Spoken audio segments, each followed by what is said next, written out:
Welcome to the Fire Rescue Wellness Podcast Spotlight, where we revisit take-home messages and shine a light on previous FRW podcasts in 10 minutes or less. I'm Lex, AZ's right and left-hand woman, and I churn out these mini episodes for her. Let's go. So Jacob, you said that they improved in some of the respects that you were measuring, or some of the parameters that you were measuring. Why don't you start outlining some of those specific areas where your candidates showed improvement? Yeah, really good point. So starting at the positives, there were substantial changes in body composition, which I really want to highlight. Body comp is a big deal in any industry, in any profession. To have something that positively benefits body composition, said another way, to have something that lowers a person's percent body fat is a really, really good thing. That's a massive benefit. We also saw substantial changes in fire recruits' cardiorespiratory fitness, a couple different measures of balance and your kind of functional movements, in addition to stair climb, which is obviously quite the essential task for firefighters, especially recruits who are trying to go after the CPAT. Those are the kind of the bigger things. We saw some solid changes in it across the board. But we didn't necessarily stop just at the body comp and the cardio level. We also looked at a couple other metrics of strength.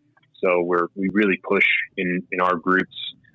We push the importance and relevance of strength and how it plays a role in injury prevention. And I don't want to go down that path yet, but we definitely should. And unfortunately, what we saw is the academy itself didn't really make recruits stronger. There were actually some evidence that strength went down with following the academy, throughout the academy, excuse me. We also didn't really see any changes in vertical jump. And you may kind of read vertical jump and you say, who cares? Why do firefighters need a vertical jump? That's kind of a silly thing. Well, vertical jump comes from straight sports science background, which is all we are. We're groups of sports scientists, we're groups of strength and conditioning coaches. We're just applying sports science principles to the fire service. Vertical jump is a critical indicator of what we kind of look at as global neuromuscular performance. It's probably not the most precise indicator, but it gives us a very good outcome measure. If you have someone's neuromuscular function that improves dramatically, the vertical jump is also going to increase, especially when you think about body composition improving as well. So to see vertical jump not increasing is quite telling that there's perhaps something missing from this training program.